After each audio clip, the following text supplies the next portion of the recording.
مولاي صل وسلم دائما أبدا على حبيبك خير الخلق كلهم محمد سيد الكونين والثقلين والفريقين من عرب ومن عجم مولاي صل وسلم دائما أبدا على حبيبك خير الخلق كلهم.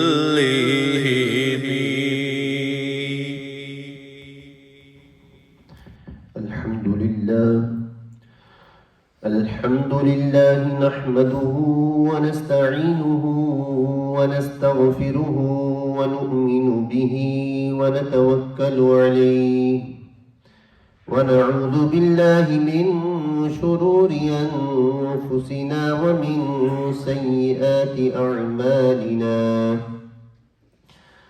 من يهده الله فلا مضل له ومن يضلله فلا هادي له ونشهد أن لا إله إلا الله وحده لا شريك له ونشهد أن محمدا عبده ورسوله.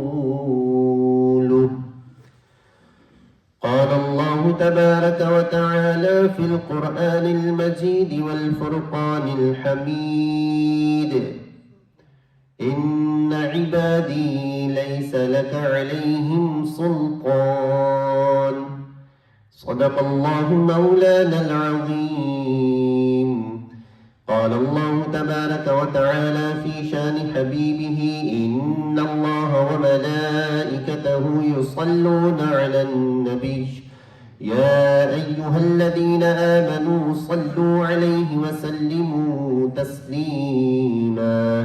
اللهم صل على سيدنا ومولانا محمد وعلى آل سيدنا ومولانا محمد وبارك وسلم وصلوا عليه.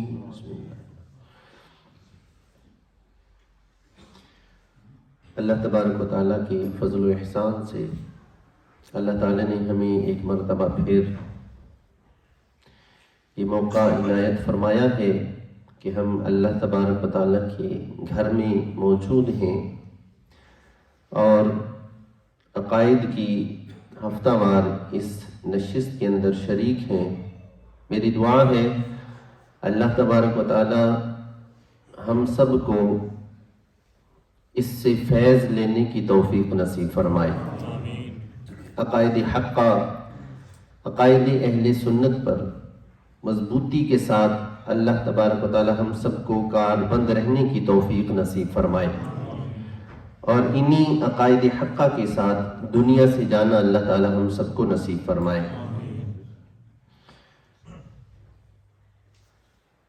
ہمارا عقائد کا سلسلہ جو چل رہا تھا اس میں اللہ تبارک و تعالیٰ کی ذات و صفات سے متعلق عقائد بیان کرنے کے بعد انبیاء و مرسلین علیہم السلام کے بارے میں مسلمانوں کے عقائد کیا ہیں اس کے بیان کا سلسلہ جاری تھا.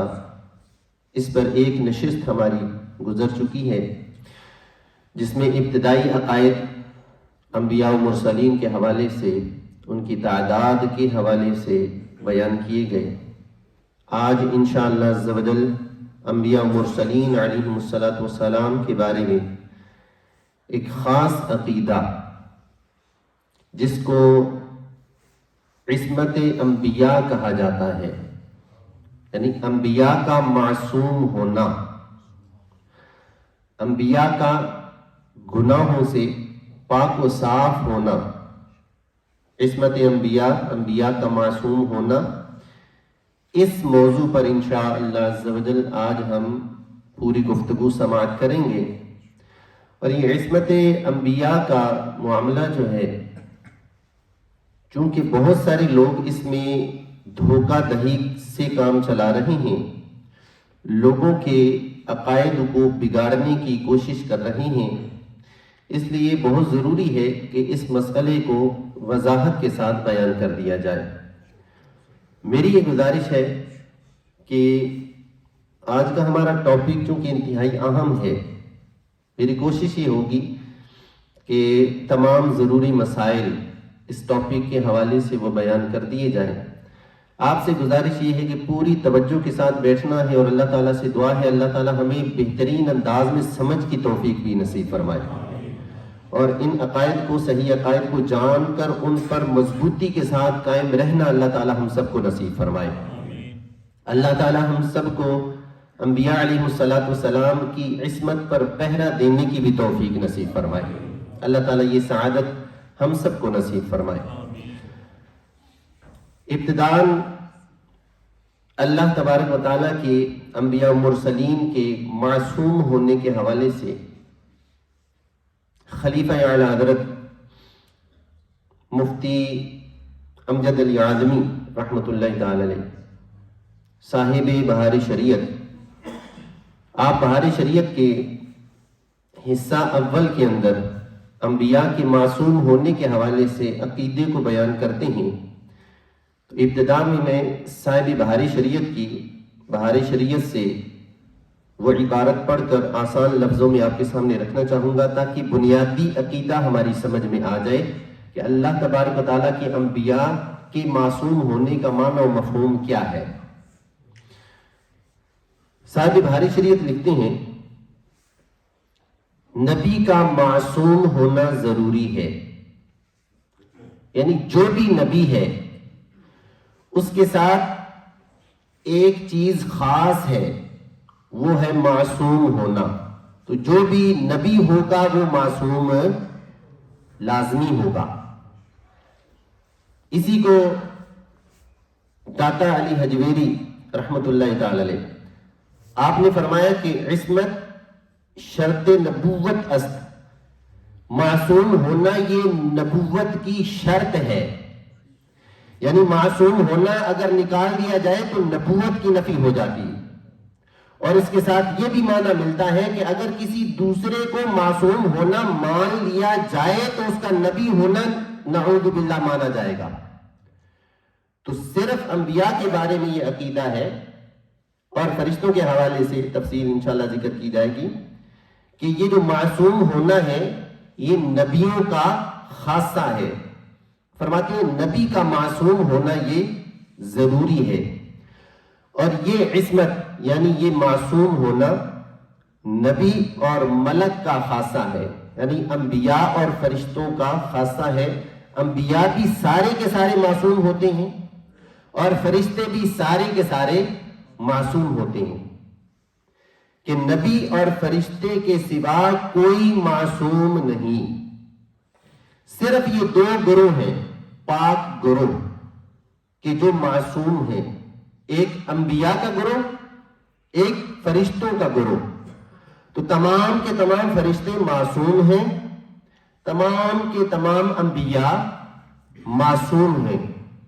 انبیاء اور فرشتوں کے علاوہ کوئی بھی معصوم نہیں ہے، کوئی بھی معصوم ہے۔ میرے ساتھ بولتے رہے تاکہ آپ مجھے فیل ہو کہ آپ کی جاگ رہے ہیں، پوری توجہ رہے گی۔ انبیاء اور فرشتوں کے علاوہ کوئی بھی معصوم نہیں ہے، ٹھیک ہے۔ پھر فرماتے ہیں کہ اماموں کو انبیاء کی طرح معصوم سمجھنا ایک گروہ ہے جس کو رافضی شیعہ کہا جاتا ہے، ان کا ایک عقیدہ ہے، اس کا یہ رد ہو رہا ہے۔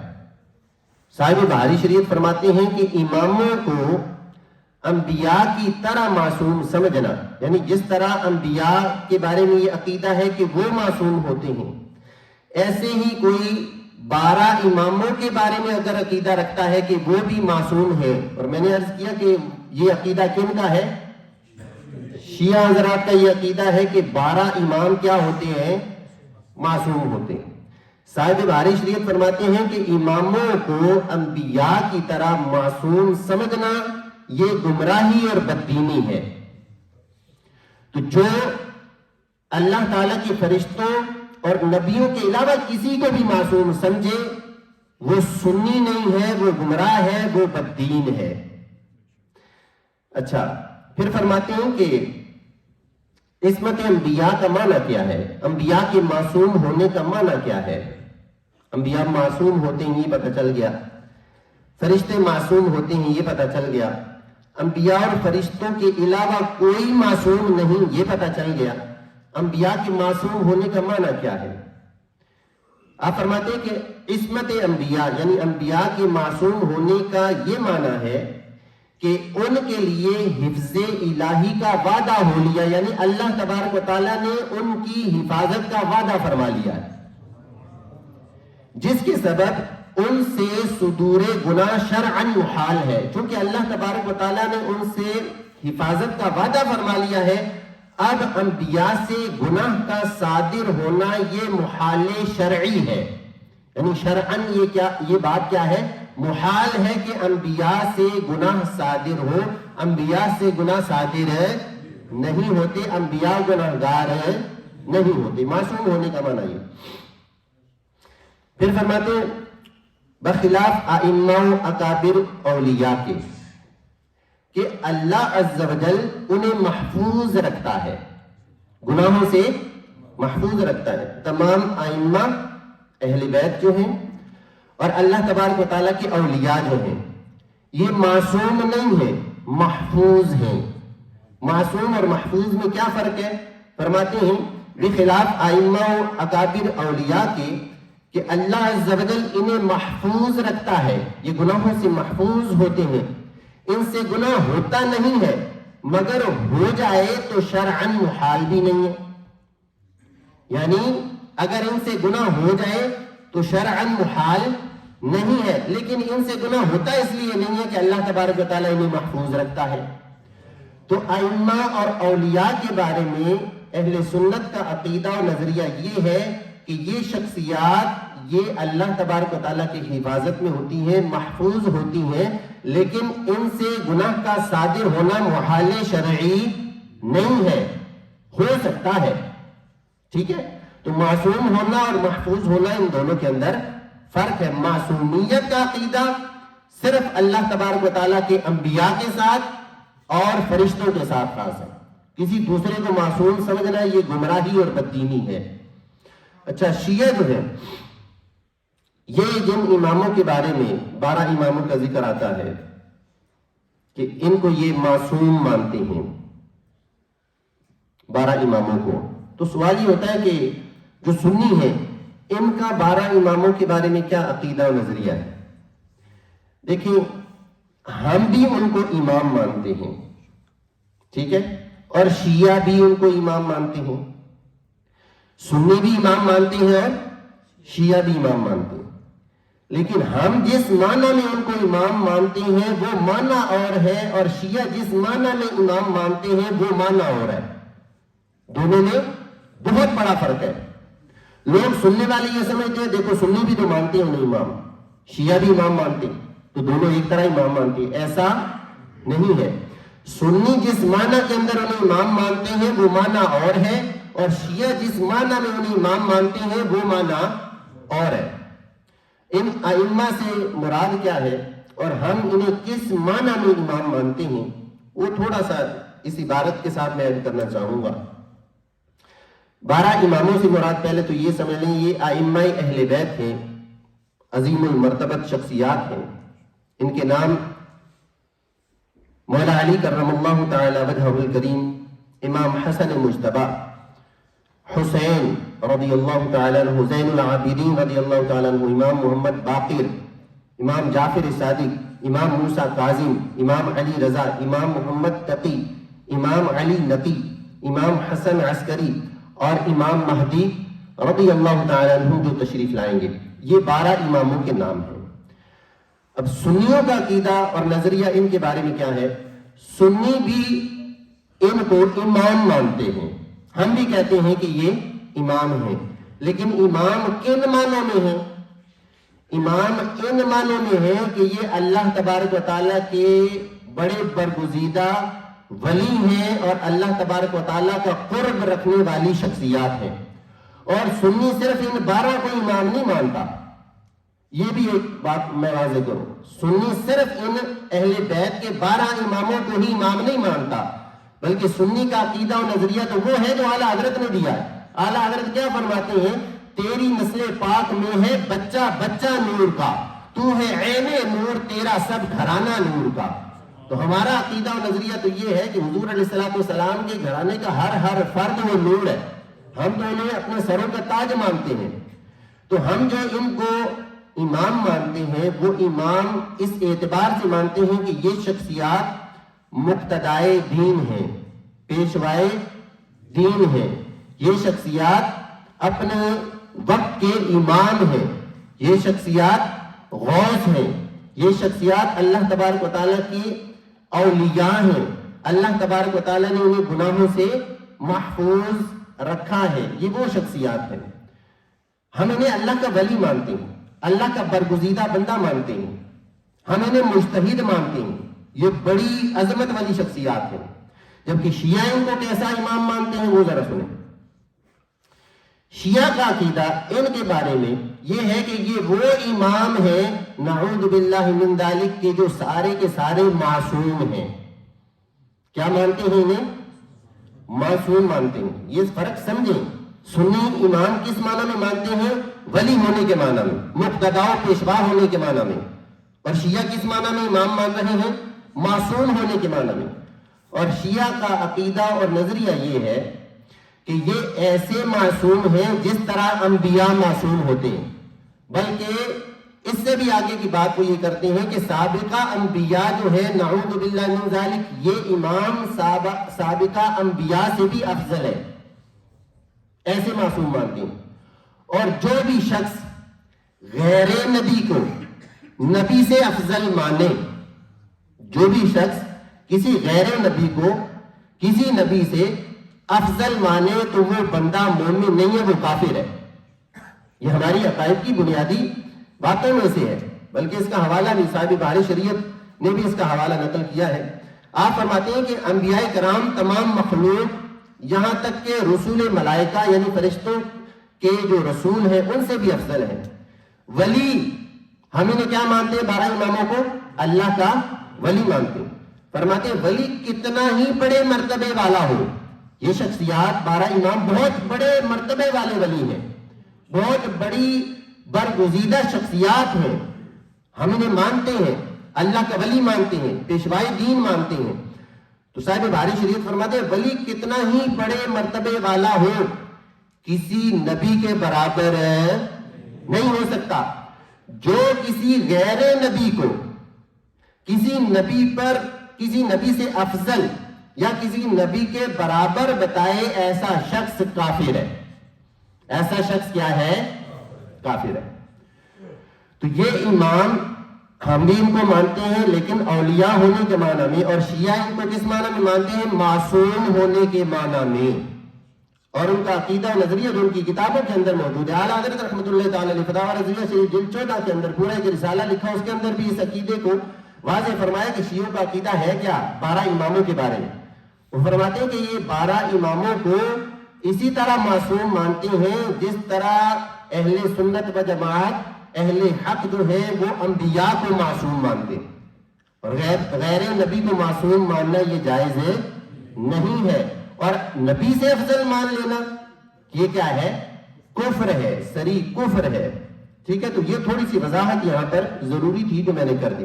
آگے صاحب بحری شریعت فرماتے ہیں انبیاء علیہ السلام، یہ سارا بیان ہو رہا ہے کہ انبیاء معصوم ہوتے ہیں. معصوم کس معنی میں ہوتے ہیں اس کی وضاحت ہو رہی ہے.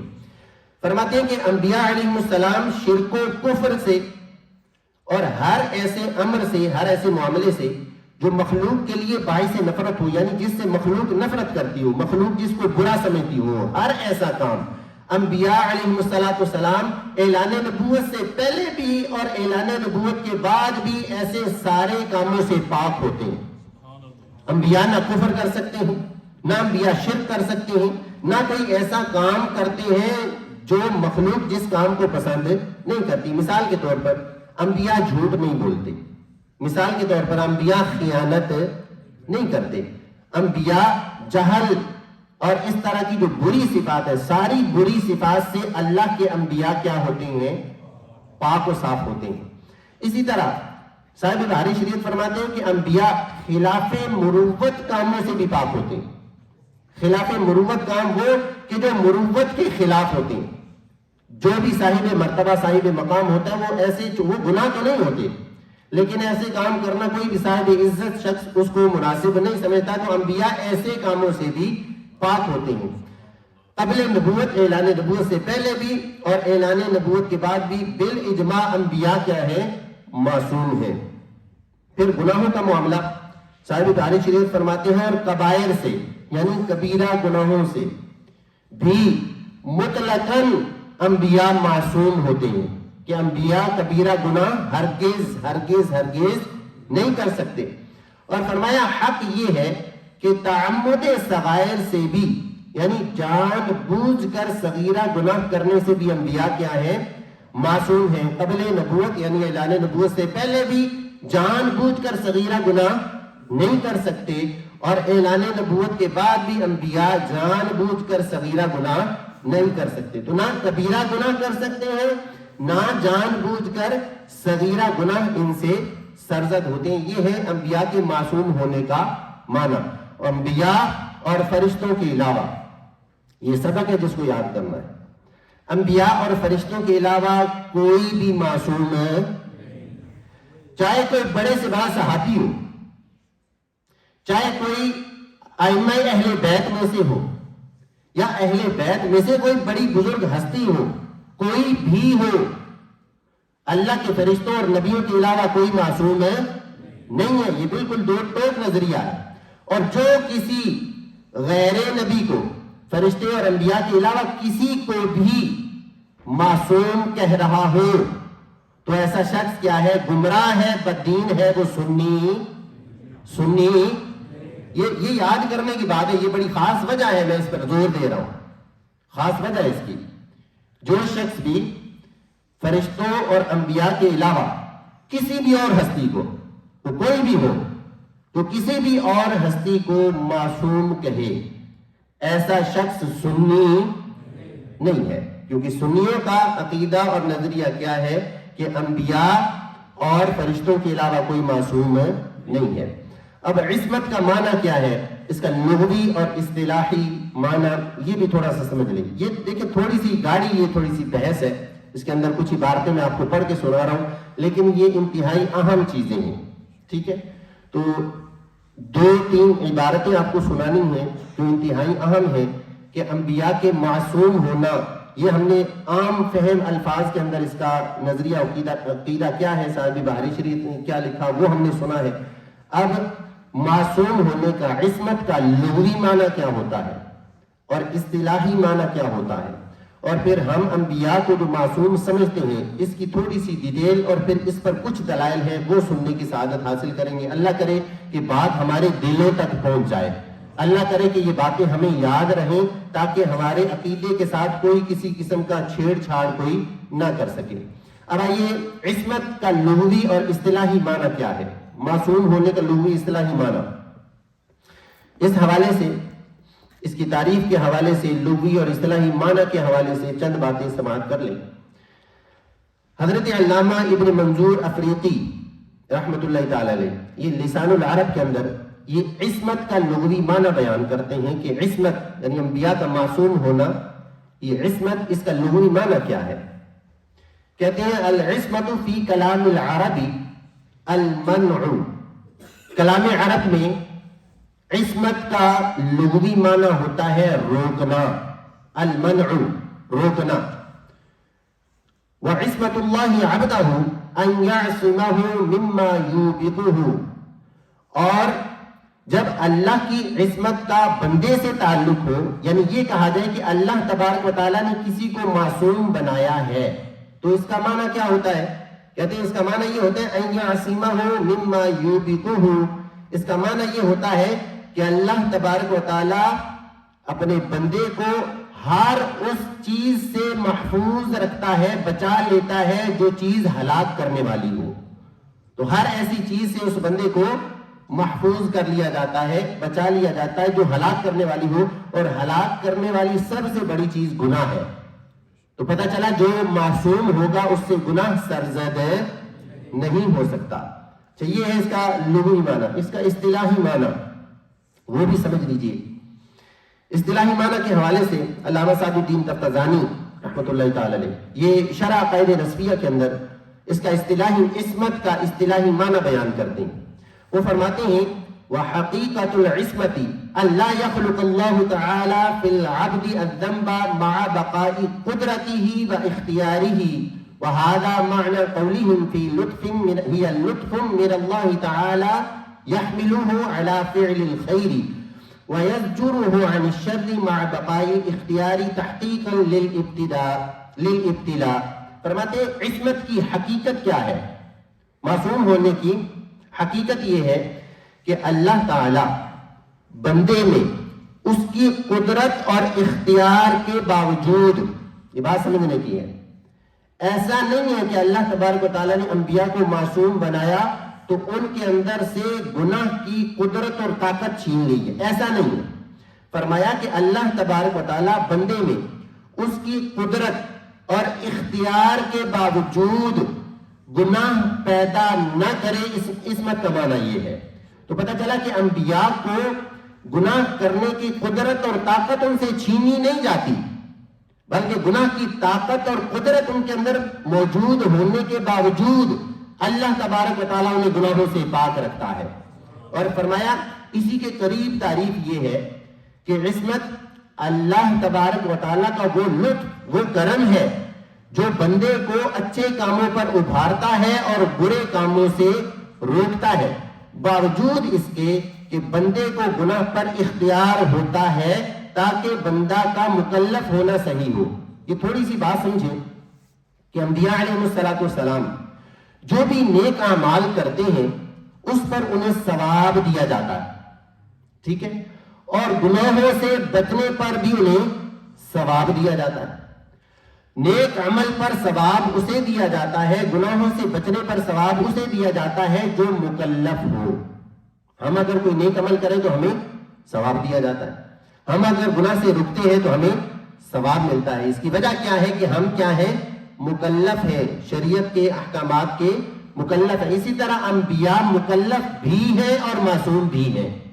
مکلف اس معنی میں ہے کہ اللہ تبارک و تعالیٰ نے ان کے اندر قوت، طاقت اور اختیار رکھا ہے، یہ قادر ہیں، ان کے اندر قدرت ہے گناہ کرنے کی. اور عصمت اور معصوم ہونا اس معنی میں کہ اللہ تبارک و تعالیٰ ان سے گناہ ہونے نہیں دیتا، انہیں محفوظ رکھتا.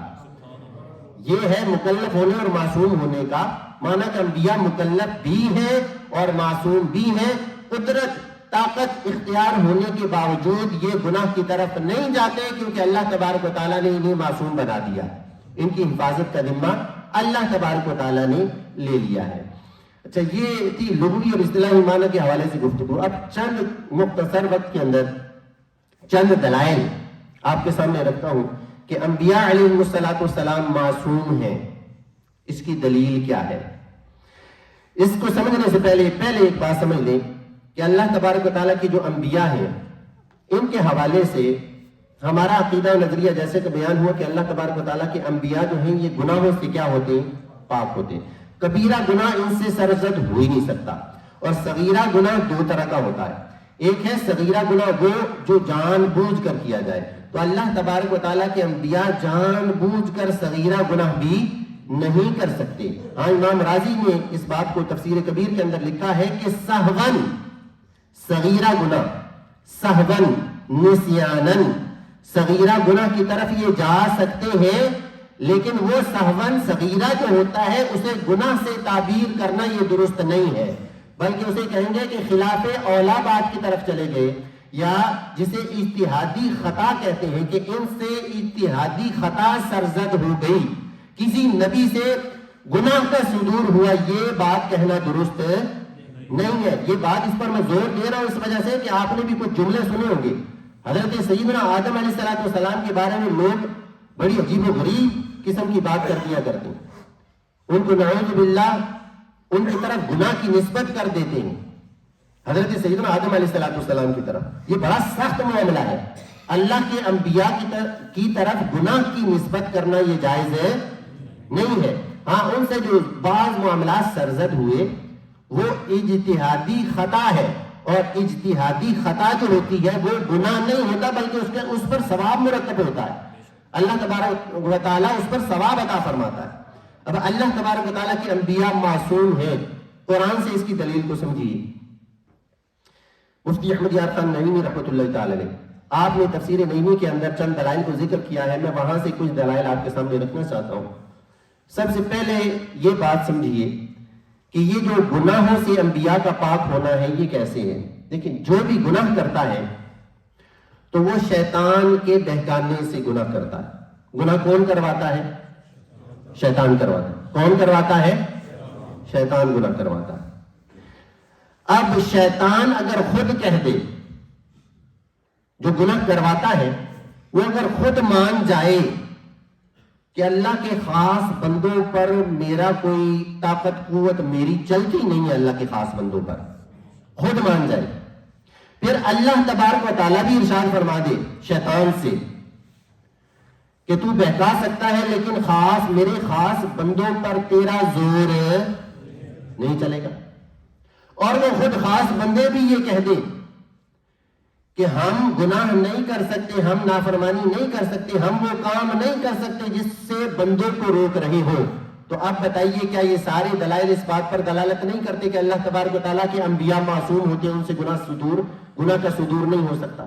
اب سمجھیے کلام مجید فرقان حمید کے اندر اللہ تبارک و تعالیٰ نے شیطان سے جو خطاب فرمایا، رب تبارک و تعالیٰ ارشاد فرماتا ہے سورہ بنی اسرائیل کے اندر، سورہ بنی اسرائیل آیت نمبر 65 کے اندر اللہ تبارک و تعالیٰ نے ارشاد فرمایا شیطان سے، ان عبادی، بے شک جو میرے بندے ہیں، جو میرے بندے ہیں، لیس لک علیہم سلطان، ارشاد فرمایا اے شیطان ان پر تیرا کچھ قابو نہیں ہے، میرے بندوں پر تیرا کچھ قابو۔ گناہ شیطان کرواتا ہے، رب شیطان سے فرما رہا ہے، یہ رب فرما رہا ہے کہ اے شیطان میرے بندوں پر تیرا کچھ قابو، تو پتہ چلا رب فرما رہا ہے کہ اللہ تبارک و تعالیٰ کے انبیاء معصوم ہیں، شیطان ان سے گناہ نہیں کروا سکتے۔ یہ تو ہے رب کا فرمانا شیطان سے کہ میرے بندوں پر تیرا داؤ نہیں چلے گا، میرے بندوں پر تیرا قابو نہیں چلے گا، اور بندوں میں سے سب سے خاص بندے کیا ہیں؟ انبیاء۔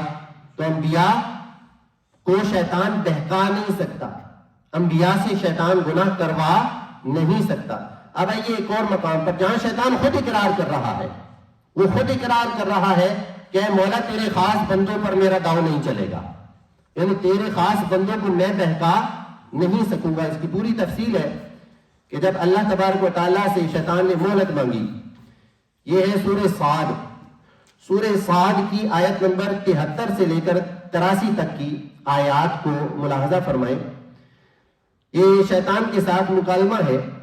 اللہ تبارک و تعالیٰ فرماتا ہے فَسَجَدَ الْمَلَائِكَةُ كُلُّهُمْ أَجْمَعُونَ، سارے کے سارے فرشتوں نے سجدہ کیا۔ اللہ تبارک و تعالیٰ نے فرمایا آدم علیہ السلام کو سجدہ کرو، سارے فرشتوں نے سجدہ کیا، الا ابلیس، سوائے ابلیس کے، اس نے سجدہ نہ کیا، استکبر وکان من الکافرین، رب فرماتا ہے اس نے غرور کیا، تکبر کیا، اور وہ تھا ہی کافروں میں سے۔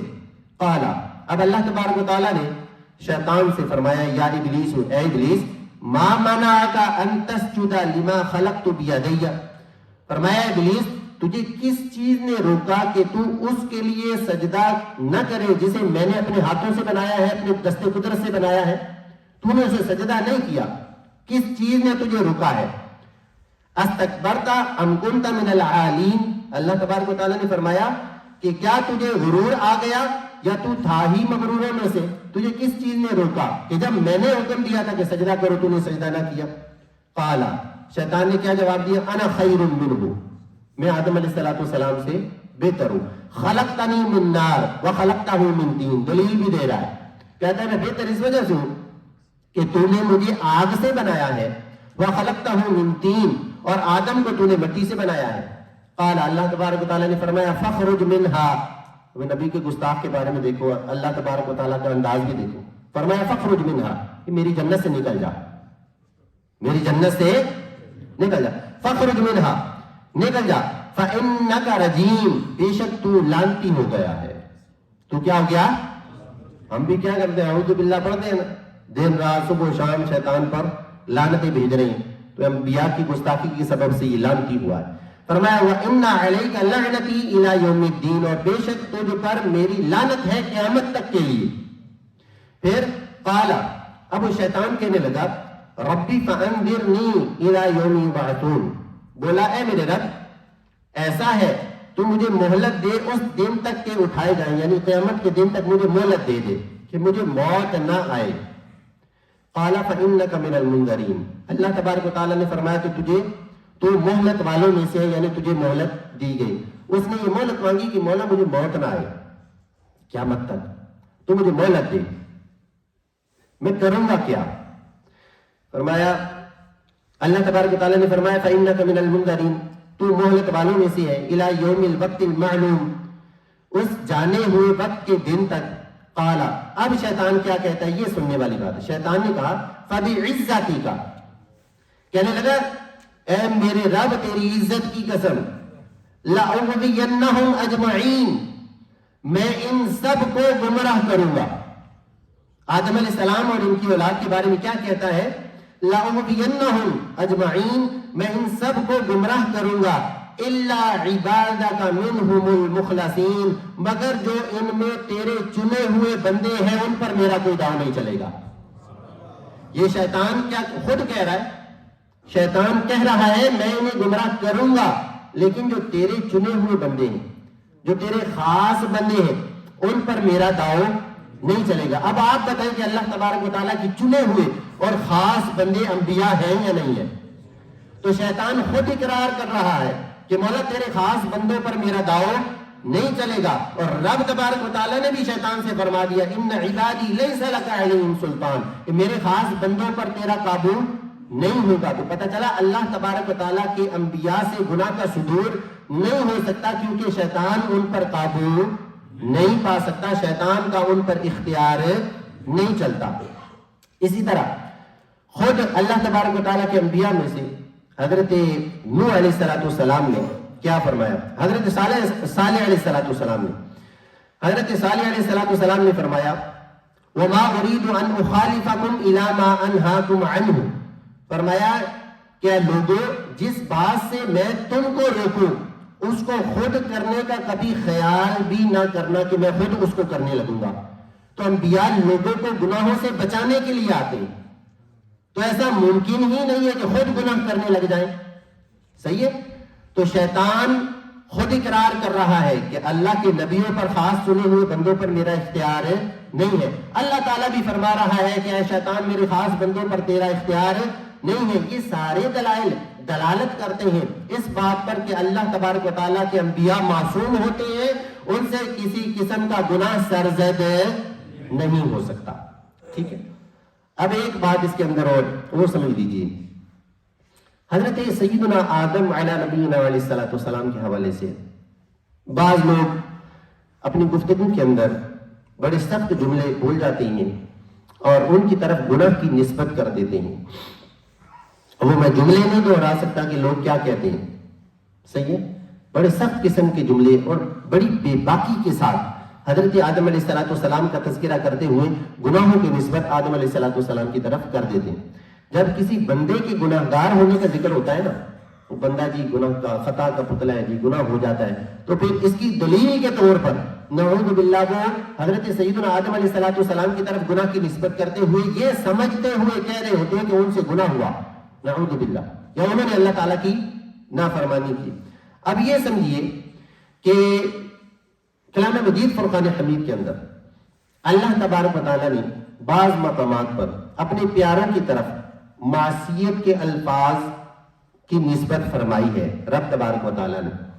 مفتی احمد یار خان نعیمی رحمۃ اللہ تعالیٰ نے آپ فرماتے ہیں کہ میرا نا ایک شخص سے مناظرہ ہو گیا، مباحثہ ہو گیا مفتی صاحب کا.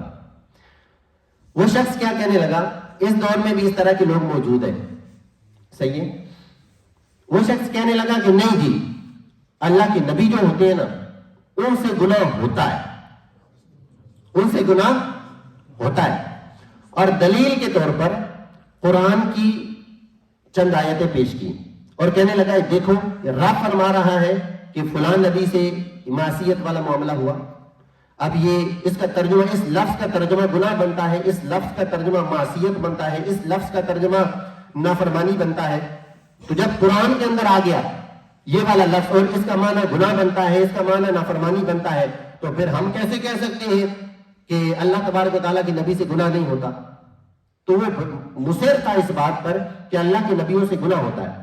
تو مفتی صاحب وہ سمجھا رہے ہیں، اس کو فرماتے ہیں کہ دیکھو کلام مجید فرقان حمید کے اندر جہاں بھی اللہ تبارک و تعالیٰ نے اپنے پیاروں کی طرف اس طرح کے الفاظ کی نسبت فرمائی ہے، معصیت کی نسبت فرمائی ہے یا نافرمانی والے الفاظ کی کہیں نسبت اگر فرمائی ہے یا احادیث کے اندر اس طرح کا کلام آیا ہے تو ہم اس کی تعویل کریں گے اور اس کا وہ والا معنی بیان کریں گے جس سے اللہ تبارک و تعالیٰ کے نبیوں کی توہین نہ ہوتی ہو، جس سے اللہ تبارک و تعالیٰ کے نبیوں کی طرف گناہ منسوب نہ ہوتا ہو. ہم وہ والا معنی بیان کریں گے. وہ کہنے لگا نہیں میں نہیں مانتا، قرآن کے اندر جو الفاظ ہے منو اس کا جو معنی بنتا ہے ڈکشنری کے اندر میں وہی مانوں گا اور اسی کا عقیدہ رکھوں گا. مفتی صاحب نے فرمایا اچھا اگر ایسا ہے تو بتاؤ کہ مکر کرنا یہ گناہ ہے یا نہیں ہے؟ نہیں مکر کرنا یہ گناہ ہے یا نہیں؟ وہ کہنے لگا یہ تو گناہ. اچھا مفتی صاحب نے فرمایا کہ یہ بتاؤ کہ دھوکہ دینا یہ گناہ کا کام ہے یا نہیں؟ وہ کہنے لگا کہ ہاں گناہ کا کام تو ہے. فرمایا مفتی صاحب نے آیتیں پڑھ دی. مفتی صاحب فرماتے ہیں کہ رب فرماتا ہے وَمَكَرُوا وَمَكَرَ اللَّهُ.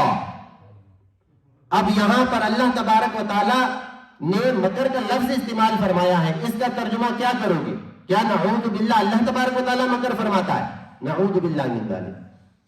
پھر یخادعون اللہ وہو خادعہم، یہاں اللہ تبارک و تعالی نے خادعہم کا لفظ استعمال فرمایا ہے، یخادعون اللہ کا لفظ استعمال فرمایا ہے. کیا اس کا وہی معنی لوگے جو معنی لفظی معنی جو بنتا ہے وہی معنی لوگے؟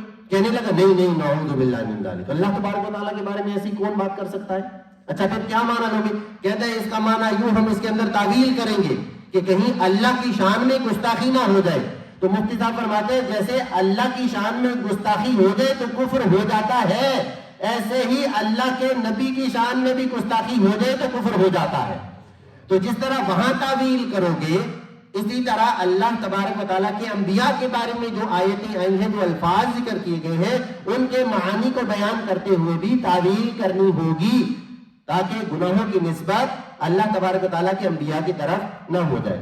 پھر اعلیٰ حضرت رحمۃ اللہ تعالیٰ آپ کے حوالے سے فتاوی رضویہ شریف کے اندر آپ نے بڑی پیاری چند باتیں نقل فرمائی ہیں، اسی موضوع سے متعلق چند باتیں وہ آپ کے سامنے رکھنا چاہوں گا. اللہ تبارک و تعالیٰ کے نبی حضرت آدم علیہ السلام کے بارے میں جو بعض لوگ اس طرح کے سخت جملے بول دیتے ہیں، ان میں سے چند جملے، ایک دو جملے صرف سمجھانے کے لیے آپ کے سامنے رکھتا ہوں. یہ اس لیے خاص طور پر جو مرد حضرات یہاں سن رہے ہیں، جو مائیں بہنیں گھروں کے اندر سن رہی ہیں، جہاں تک میری آواز پہنچ رہی ہے، جنہوں نے کبھی زندگی کے اندر گناہ کی نسبت اللہ کے کسی نبی کی طرف کی ہو، وہ توبہ کرے، وہ توبہ کرے، رب کی بارگاہ میں سچے دل سے توبہ کرے، تائب ہو، کلمہ پڑھے، مسلمان ہو. اللہ تبارک و تعالیٰ کے انبیاء کیا ہے؟ معصوم ہے، ان کی طرف گناہوں کی نسبت کرنا جائز نہیں ہے، حرام ہے، حرام ہے، حرام ہے.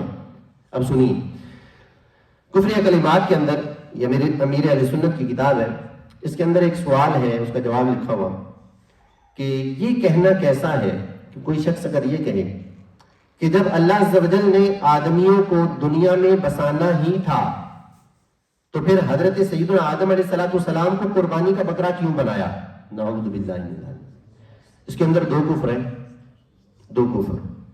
ایک کفر یہ ہے کہ اللہ تبارک و تعالیٰ پر اعتراض پایا جا رہا ہے، اور اللہ تبارک و تعالیٰ کے کسی معاملے کسی فعل پر اعتراض کرنا یہ کیا ہے؟ کفر ہے۔ دوسرا کفر یہ ہے کہ حضرت سیدنا آدم علیہ السلام کی گستاخی کی گئی۔ کیا کہا جا رہا ہے؟ انہیں قربانی کا بکرا کیوں بنایا گیا؟ نعوذ باللہ من ذالک۔ پھر آگے آئیے، یہ کہنا کہ سب سے پہلے حضرت آدم علیہ السلام نے نافرمانی کی، یہ نافرمانی کا لفظ اس کو منسوب کرنا ہے حضرت سیدنا آدم علیہ السلام کی طرف۔ دیکھیں یہاں نافرمانی کا ذکر ہے، گناہ اس سے بھی بڑی بات ہے، تو گناہوں کی نسبت کر دیتے ہیں، صحیح؟ تو یہ نسبت گناہ کی، نافرمانی کی، معصیت کی نسبت یہ درست نہیں ہے۔ ہاں قرآن کی تفسیر کو بیان کرتے ہوئے، احادیث کی شرح کو بیان کرتے ہوئے ایسے مقامات پر جو لفظ علماء استعمال کرتے ہیں وہ خطائے اجتہادی کا لفظ ہے یا خلاف اولا کا لفظ ہے، صحیح؟ خطائے اجتہادی، اور یہ گناہ نہیں ہوتی۔ تو سوال یہ ہے کہ سب سے پہلے حضرت آدم علیہ السلام نے نافرمانی کی، یہ لفظ کہنا ان کے لیے کہ انہوں نے نافرمانی کی یہ کیسا ہے؟ تو اس کے جواب میں اعلیٰ حضرت رحمۃ اللہ تعالی علیہ ان کا اقتباس نقل کیا گیا ہے، وہ آپ کے سامنے پڑھتا ہوں۔ اعلیٰ حضرت فرماتے ہیں غیر تلاوت میں، یعنی تلاوت کے اندر تو قرآن کی جو آیت ہے اس کو ویسے ہی پڑھا جائے گا، غیر تلاوت میں اپنی طرف سے سیدنا آدم علیہ السلام کی طرف نافرمانی اور گناہ کی نسبت یہ حرام ہے۔ کیا ہے؟ حرام ہے۔ تو جس چیز نے ایسا کیا وہ توبہ کرے۔ یہ صرف حضرت آدم علیہ السلام کا ذکر ابھی میں کر رہا ہوں، جس چیز نے ایسا کیا وہ توبہ کرے۔ فرمایا کہ ائمہ دین رحمہم اللہ المبین نے اس کی تصریح فرمائی، بلکہ ایک جماعت علماء کرام رحمہم اللہ السلام نے اسے کفر بتایا ہے۔ تو یہ بڑا سخت معاملہ ہے حضرت آدم علیہ السلام کی طرف جنہوں نے نافرمانی کی یا گناہ کی نسبت کی ہے۔ مولا عز و جل کو شایع ہے کہ اپنے محبوب بندوں کو جس عبارت سے تعبیر فرمائے، یعنی اللہ تبارک و تعالیٰ کی یہ شان ہے، وہ اپنے مقرب بندوں کو جن لفظوں کے ساتھ مرضی تعبیر فرمائے، یہ اس کی شان کے لائق ہے۔ مگر دوسرا کہے، ہم میں سے اٹھ کر کوئی کہنا شروع کر دے، دوسرا کوئی کہے تو اس کی زبان گدی کے پیچھے سے کھینچی جائے۔ فرمایا وَلِلَّهِ الْمَثَلُ الْأَعْلَىٰ، اللہ تبارک و تعالیٰ کی شان سب سے بلند ہے۔ پھر بلا تشبیہ فرماتے ہیں کہ بلا تشبیہ یوں خیال کرو، ایک مثال سے سمجھایا وہ میں اپنے الفاظ میں آپ کے سامنے رکھتا ہوں۔ دیکھیں اللہ تبارک و تعالیٰ نے انبیاء کے لیے کوئی لفظ استعمال کیے، وہی لفظ ہم اگر استعمال کریں تو یہ جائز نہیں ہے۔ اس کو بلا تشبیہ تمثیل اس مثال سے سمجھنے کی کوشش کریں کہ ایک شخص ہو، دادا کی مثال لے لیں۔ دادا نے دیکھا کہ میرا بیٹا کوئی خلاف مروت کام، کوئی ایسا کام ہے جو اسے نہیں کرنا چاہیے، وہ یہ کر گزرا ہے، تو وہ ادب سکھانے کے لیے، سمجھانے کے لیے دادا بیٹے کو کیا کہہ رہا ہے؟ سمجھانے کے لیے کہہ دے، اے بےہودہ آدمی کہہ دیتے ہیں، نالائق۔ دادا بیٹے کو، یعنی باپ بیٹے کو کہہ سکتا ہے احمق، بیوقوف، یہ لفظ دادا بیٹے کو، یعنی باپ بیٹے کو یہ لفظ کہہ سکتا ہے، کہہ دیتا ہے سمجھانے کے لیے۔ اب جب دادا نے بیٹے کو یہ لفظ کہے، اے احمق، بیوقوف، ناسمجھ، اس طرح کے الفاظ کہے، تو بیٹے کا بیٹا یعنی پوتا بھی ادھر ہی بیٹھا ہوا تھا۔ اب آپ بتائیے کہ دادا نے جو لفظ استعمال کیے، کیا پوتا وہی لفظ اپنے باپ کے لیے استعمال کر سکتا؟ اگر کرے گا تو کیا ہوگا؟ وہ جب کرے گا تو اسے پتہ چلے گا کہ کیا ہوگا، صحیح؟ پھر ابا جی بتائیں گے اسے کہ پتر وہ میرا باپ ہے، تو بیٹا ہے، تیری یہ اوقات نہیں ہے کہ تو مجھے ان الفاظ کے ساتھ مخاطب کرے۔ وہ یہ کہے گا کہ تیری یہ اوقات نہیں، وہ باپ ہے، وہ کہہ سکتا ہے، اس کی شان ہے، اس کا مقام ہے، اس کا مرتبہ ہے، وہ میرا باپ ہے، وہ یہ لفظ کہہ سکتا ہے، لیکن تم بیٹے ہو، تم اگر کہو گے تو یہ کیا ہوگی؟ گستاخی ہوگی، تم یہ لفظ استعمال نہیں کر سکتے۔ اب بیٹا یہ نہیں کہہ سکتا، پوتا جو ہے وہ یہ نہیں کہہ سکتا، نہیں ابا جی نے بھی تو استعمال کیا ہے، میں نے استعمال کر لیا تو کیا ہو گیا؟ تو ابا جی کی شان اور ہے، اور پتر کی شان اور ہے، پوتے کی شان اور ہے. تو یہ بے ادبی اور گستاخی ہوگی بلا تشبیہ بلا تمثیل. اللہ تبارک و تعالیٰ نے جو الفاظ استعمال فرمائے وہ رب کی شان ہے، وہ رب ہے، وہ خالق و مالک ہے. وہ اپنے پیارے بندوں کو جن الفاظ سے چاہے وہ مخاطب فرمائے. لیکن ہم اللہ کے بندے، اللہ تبارک و تعالیٰ کے نبیوں کے ماننے والے ہیں. ہم وہی الفاظ اٹھا کر انبیاء کے لیے استعمال نہیں کر سکتے. ہمارے لیے یہ درست نہیں ہے. اگر ہم استعمال کریں گے تو یہ گستاخی ہوگی، ہم اگر استعمال کریں گے تو یہ نافرمانی ہوگی. لہذا اللہ تبارک و تعالیٰ کے انبیاء کے لیے اس طرح کے الفاظ استعمال کرنا جس میں گناہ کی نسبت ہو رہی ہو، نافرمانی کی نسبت ہو رہی ہو، یہ درست نہیں ہے. اور یہ بھی سمجھ لیجیے، کسی کے ذہن کے اندر یہ بات نہیں ہونی چاہیے کہ نعوذ باللہ حضرت آدم علیہ السلام سے نعوذ باللہ کوئی نافرمانی یا گناہ کا معاملہ سرزد ہوا. گناہ نہیں ہوا، نافرمانی نہیں ہوئی. حضرت آدم علیہ السلام سے نافرمانی اور گناہ سرزد نہیں ہوا، بلکہ اجتہادی خطا تھی. جب شیطان کا مکالمہ سورہ اعراف کے اندر جو ذکر کیا گیا، اس نے قسم کھائی، وَقَاسَمَهُمَا إِنِّي لَكُمَا لَمِنَ النَّاصِحِينَ. اس نے اللہ تبارک و تعالیٰ کی قسم کھائی. حضرت آدم علیہ السلام وہ سوچنے لگے، کیونکہ پہلی مرتبہ کسی نے اللہ تبارک و تعالیٰ کی جھوٹی قسم کھائی تھی. اور حضرت آدم علیہ السلام سوچنے لگے کہ اللہ تبارک و تعالیٰ کے نام کی کوئی قسم کھائے اور وہ بھی جھوٹی، یہ نہیں ہو سکتا. پہلے کسی نے قسم کھائی تھی جھوٹی. پھر حضرت آدم علیہ السلام نے اس پر غور کیا کہ اللہ تبارک و تعالیٰ نے یہ جو درخت چکھنے کا جو معاملہ تھا، یہ جو ممانعت فرمائی تھی، یہ ممانعت کیا تھی؟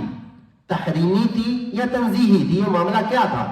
تو آپ نے یہ سمجھا کہ وہ ممانعت جو تھی، وہ جو منع کرنا تھا، وہ تحریمی نہیں تھا، تنزیہی تھا. تو آپ بھول سے آپ سے وہ معاملہ سرزد ہوا، آپ نے اس طرف سے چکھ لیا. تو یہ جو خطائے اجتہادی خلاف اولا معاملہ جو حضرت آدم علیہ السلام سے سرزد ہوا، یہ گناہ اور نافرمانی نہیں ہے، یہ خطائے اجتہادی ہے. اور اللہ تبارک و تعالیٰ نے اس پر بھی آپ کو ثواب عطا فرمایا ہے. خطائے اجتہادی پر ثواب ملتا ہے، یہ نافرمانی نہیں ہوتی. اور بھولے سے اگر کوئی معاملہ ہو تو اس پر پکڑ نہیں ہوتی. اس کی مثال ایک سمجھیے، ہمارے استاد صاحب ایک مثال دیا کرتے، فرماتے تھے دیکھو روزہ رکھا ہوا ہو تو روزے کی حالت میں کوئی چیز کھا پی لینا جان بوجھ کر ہو تو کیا ہوتا ہے؟ دو کام ہوتے ہیں. ایک تو روزہ ٹوٹ جاتا ہے، دوسرا بندہ گناہگار ہوتا ہے، اس نے حرام کام کیا، گناہگار بھی ہوا، روزہ بھی ٹوٹ گیا. لیکن اگر وہی معاملہ بھولے سے ہو جائے، ارادہ نہیں ہے، گناہ کا ارادہ نہیں ہے، روزہ توڑنے کا ارادہ نہیں ہے، روزہ یاد ہی نہیں رہا، وہ توجہ ہٹ گئی اور کسی چیز کو کھا لیا، اب کھانے کے باوجود دونوں کام نہیں ہوں گے، نہ روزہ ٹوٹے گا نہ بندہ گناہگار ہوگا. ایسا ہے یا نہیں ہے؟ روزہ بھی نہیں ٹوٹتا بھولے سے کھانے سے، بندہ گناہگار بھی. ہم یہ بھی نہیں کہتے توبہ کر تو نے پانی کا گلاس بھر کے پورا جگ پی جائے، روزہ پھر بھی نہیں ٹوٹتا. بھولے سے اگر پی گیا روزہ نہیں ٹوٹتا، بندہ گناہگار بھی نہیں ہوتا. تو انبیاء میں سے بعض سے اگر کوئی ایسے معاملات سرزد ہوئے تو وہ خطائے اجتہادی پر محمول کیے جائیں گے، انہیں گناہ اور نافرمانی نہیں کہا جائے گا. آخری مسئلہ اس حوالے سے صرف ذکر کر کے اختتام کرتا ہوں کہ اللہ تبارک و تعالیٰ نے نبی مکرم صلی اللہ علیہ وآلہ وسلم کے حوالے سے کلام مجید فرقان حمید کی بعض آیات سورہ محمد کے اندر، سورہ المؤمن کے اندر، سورہ فتح کے اندر اس طرح کی آیات کا نزول ہوا کہ اللہ تبارک و تعالیٰ نے فرمایا وَاسْتَغْفِرْ لِذَنْبِكَ وَاسْتَغْفِرْ لِذَنْبِكَ، اے محبوب استغفار کرو، توبہ کرو. لِذَنْبِكَ اس کا معنی علماء یہ فرماتے ہیں لِذَنْبِ أُمَّتِكَ، مضاف یہاں محذوف ہے. علماء فرماتے ہیں یہاں پر یہ کہ محبوب اپنی امت کے گناہوں کی معافی طلب کرو. یہاں سے لوگوں نے دھوکہ دیا لوگوں کو، انہوں نے ترجمہ یہ کیے نعوذ باللہ من ذالک. اسی طرح سورہ فتح کے آغاز میں جو آیت ہے لیغفر لک اللہ ما تقدم من ذنبک وما تأخر، لوگوں نے اس کے ترجمے کے اندر انبیاء کی طرف، نبی کریم صلی اللہ علیہ وآلہ وسلم کی طرف گناہوں کی نسبت کی ہے اور یہ کہا کہ آپ سے جو نعوذ باللہ پہلے جو گناہ سرزد ہو گئے ان گناہوں کی معافی مانگے. نعوذ باللہ من ذالک. حالانکہ اللہ تبارک و تعالیٰ کے انبیاء ہم یہ عقیدہ سن چکے کہ وہ معصوم ہوتے ہیں، اعلان نبوت سے پہلے بھی، اعلان نبوت کے بعد بھی ان سے گناہ سرزد نہیں ہو سکتے۔ تو پھر یہ جو آیات ہیں جو نبی کریم صلی اللہ علیہ وآلہ وسلم کو جن آیات کے اندر استغفار کا حکم دیا گیا، توبہ کا حکم دیا گیا، خود حضور علیہ السلام کا فرمان ہے، آقا علیہ السلام فرماتے ہیں میں ایک دن میں 100 مرتبہ توبہ کرتا ہوں، استغفار کرتا ہوں۔ تو پھر اگر گناہ ہوئے ہی نہیں تو استغفار کیوں، یا استغفار کا حکم کیوں؟ اس کے کئی جواب ہیں، مختصراً عرض کر رہا ہوں۔ اس کا ایک جواب تو یہ ہے کہ نبی علیہ السلام کو توبہ و استغفار کا حکم اس وجہ سے دیا گیا کہ نبی علیہ السلام رول ماڈل ہیں، نبی علیہ السلام ماڈل ہیں۔ ہم نماز ایسے کیوں پڑھتے ہیں؟ کیونکہ حضور علیہ السلام ایسے پڑھتے تھے، صحیح؟ حضور علیہ السلام کو صحابہ نے دیکھا ایسے پڑھنی ہے، وہ ایسے پڑھتے تھے، انہوں نے بتایا کہ ایسے پڑھنی ہے، ہم بھی ویسے پڑھتے ہیں، صحیح ہے؟ تو نبی کریم صلی اللہ علیہ وآلہ وسلم نے امت کو کر کے دکھایا کہ عبادت ایسے کرنی ہے، لہذا تم بھی کرو۔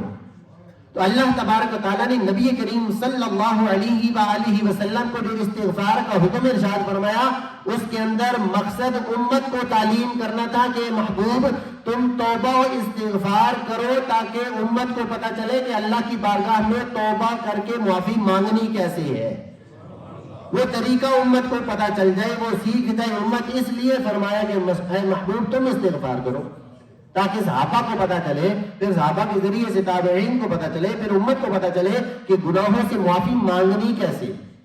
تو تعلیم امت کے لیے اللہ تبارک و تعالیٰ نے فرمایا۔ پھر اور تعلیمیں بھی اس کے اندر کی گئی ہیں، ان میں سے سب سے آسان عام فہم یہ تھی جو میں نے آپ کے سامنے عرض کر دی کہ یہ تعلیم امت کے لیے تھا کہ نبی علیہ السلام استغفار فرماتے تو پتہ چلتا نا استغفار کرنا کیسے، توبہ کرنی کیسے، رب کی بارگاہ میں گڑ گڑانا کیسے، اللہ تبارک و تعالیٰ کی بارگاہ میں استغفار کرنے کا طریقہ صورت کیا ہے۔ اللہ تبارک و تعالیٰ ہم سب کو ان عقائد پر، خاص طور پر عقیدہ معصومیت پر مضبوطی کے ساتھ کاربند رہنے کی توفیق عطا فرمائے۔ اس آخری بات یہاں میں یہ بھی کرتا چلوں، بہت سارے لوگ آج کل کے دور میں خاص طور پر سنی کہلانے والے، جو اپنے آپ کو سنی بھی کہتے ہیں، ٹھیک ہے، اور پیشوا کہتے ہیں، اپنے آپ کو مقتدا کہتے ہیں، کہیں اپنے آپ کو اپنے ناموں کے ساتھ پیر لکھتے ہیں، بڑے بڑے القابات ان کے ناموں کے ساتھ لگے ہوئے ہوتے ہیں، وہ اس عقیدے کے اندر ڈنڈی مارنے کی کوشش کرتے ہیں، اور سادہ لوگ مسلمان، سنی مسلمان، ان کو الجھا کے رکھا ہوا انہوں نے۔ وہ معصوم ہونے کا یہ جو عقیدہ نظریہ جو خاص ہے اللہ کے انبیاء اور فرشتوں کے ساتھ، وہ اس کو اللہ کے انبیاء کے علاوہ کے ساتھ جوڑنے کی کوشش کرتے ہیں۔ بس آپ ایک آسان لفظوں میں ایک بات یاد رکھ لیں، جو بھی بندہ ہو، جو بھی ہو، وہ بڑے سے بڑا پیر ہو، بڑے سے بڑا عالم ہو، کوئی مفتی ہو، اس کے نام کے ابتدا میں بھی انتہا میں بھی القابات لگے ہوئے ہو، وہ جیسا بھی جبہ کبہ پہن کر بیٹھا ہوا ہو، جتنا بڑا اس کا امامہ ہو، آپ نے یہ دیکھنا ہے کہ وہ معصوم ہونے کی نسبت اللہ کے نبیوں اور فرشتوں کے علاوہ کسی دوسرے کی طرف تو نہیں کر رہا۔ اگر وہ انبیاء اور فرشتوں کے علاوہ کسی دوسری شخصیت کی طرف، وہ جتنی بڑی ہستی کیوں نہ ہو، اگر وہ کسی دوسری شخصیت کی طرف معصوم ہونے کی نسبت کر رہا ہے تو ایسا شخص سمجھ لے کہ وہ سنی نہیں ہے، وہ سنی، وہ گمراہ ہے، بددین ہے، سنی نہیں ہے۔ بس یہ آسان سا مسئلہ اس کو ذہن کے اندر رکھ لیں، کیونکہ آج کل کے دور میں یہ فتنہ بڑا برپا ہوا ہے کہ لوگ یہ عقیدہ معصومیت کے اوپر ڈاکہ ڈالنے کی کوشش کر رہے ہیں۔ اللہ تبارک و تعالی ہم سب کو مضبوطی کے ساتھ اس عقیدے پر کاربند رہنے کی توفیق عطا فرمائے۔ نسبت انبیاء کی یہ جو عقیدہ ہے اللہ تبارک و تعالی اس پر ہمیں استقامت نصیب فرمائے۔ ایک مسئلہ آخری اور ایک یاد آ رہا ہے، مختصراً عرض کر دوں۔ بعض لوگ جو ہے بچوں کو معصوم کہہ دیتے، معصوم، یہ تو معصوم ہے، وہ چھوٹے نابالغ بچے جو ہوتے ہیں ان کو معصوم کہہ دیا جاتا۔ تو کیا بچوں کو، چھوٹے بچوں کو معصوم کہنا یہ جائز ہے یا ناجائز ہے؟ کیا اس حوالے سے یہ سمجھ لیں کہ بچوں کو جو معصوم کہہ دیا جاتا ہے ہمارے عرف عام میں، ہمارے علاقوں میں، ہمارے کلچر کے اندر جو چھوٹے بچوں کو معصوم کہہ دیا جاتا ہے، ان کو معصوم اس معنی میں نہیں کہا جاتا جس معنی میں ہم انبیاء اور فرشتوں کو معصوم سمجھتے ہیں۔ اس معنی میں انہیں معصوم نہیں کہتے. ہم معصوم چھوٹے بچوں کو کس معنی میں؟ شریف، ناسمجھ، اس معنی میں انہیں معصوم کہہ رہے ہوتے ہیں. تو اس معنی میں چھوٹے بچوں کو معصوم کہنا یہ ناجائز نہیں ہے، جائز ہے. اگر وہ کہہ دے تو وہ گناہگار نہیں ہے. کیوں؟ کیونکہ چھوٹے بچوں کو جو معصوم کہا جا رہا ہوتا ہے وہ معصوم اس معنی میں نہیں کہا جا رہا ہوتا جو ہم انبیاء اور ملائکہ کے لیے معصوم کا لفظ، معصوم کا مفہوم مانتے ہیں. اللہ تبارک و تعالیٰ سے دعا ہے اللہ تبارک و تعالیٰ ہم سب کو عقائد حقہ پر مضبوطی کے ساتھ بند رہنے کی توفیق نصیب فرمائے، اسی پر ہمارا جینا اور مرنا فرمائے، اور باطل عقائد و نظریات والے لوگوں کی صحبتوں سے اللہ تبارک و تعالیٰ ہم سب کی حفاظت فرمائے. ایک اعلان کی سماعت فرما لیں انشاءاللہ عز و جل. ہر مہینے کی ابتدا میں جو سنڈے کی نشست ہوتی ہے وہ 11ویں شریف کے حوالے سے ہوتی ہے. تو انشاءاللہ عز و جل نیکسٹ ہماری جو سنڈے کی جو نشست ہوگی اس میں 11ویں شریف کا سلسلہ ہوگا. تمام احباب اس کے اندر بھی ضرور شرکت فرمائیے گا. 11ویں شریف کی جو نشست ہوتی ہے انتہائی اہم ہوتی ہے، اس کے اندر دعائیں بھی خاص ہوتی ہیں. پھر اصال ثواب کا سلسلہ ہوتا ہے مرحومین کے لیے، تو اس کے اندر بھی تمام احباب ضرور شرکت فرمائیے. اللہ تعالیٰ سب کا آنا اپنی بارگاہ میں مقبول فرمائے. اور اگلا جو ہے 11ویں شریف کی جو نشست ہماری اگلی ہوگی اس کے اندر ایک خاص چیز یہ بھی ہے کہ انشاءاللہ امام المناظرین حضرت علامہ مولانا مفسر قرآن سعید احمد اسعد صاحب رحمۃ اللہ تعالی علیہ، ان کے اصال ثواب کا سلسلہ بھی ہے خاص طور پر. تو یہ ہمارے صوفی عتیق الرحمان صاحب، یہ ہمارے ان کے ماشاءاللہ وہ پیر صاحب بھی تھے، تو ان کی نسبتیں بھی بڑی مضبوط ہیں، اور ہم سب سنیوں کی نسبتیں ادھر ہیں کیونکہ ان کے سنیوں پر احسان بڑھے. صحیح ہے، انہوں نے سنیوں کے عقائد کی بڑی مضبوطی کے ساتھ وہ حفاظت کی ہے، بڑا دفاع کیا ہے. صحیح ہے، تو ان کے اصال ثواب کا سلسلہ بھی انشاءاللہ اگلی سنڈے کی جو نشست ہوگی اس کے اندر ہوگا. تو تمام احباب سے گزارش ہے وہ ضرور اگلی نشست کے اندر بھی شرکت فرمائے. اللہ تعالیٰ عمل کی توفیق نصیب فرمائے.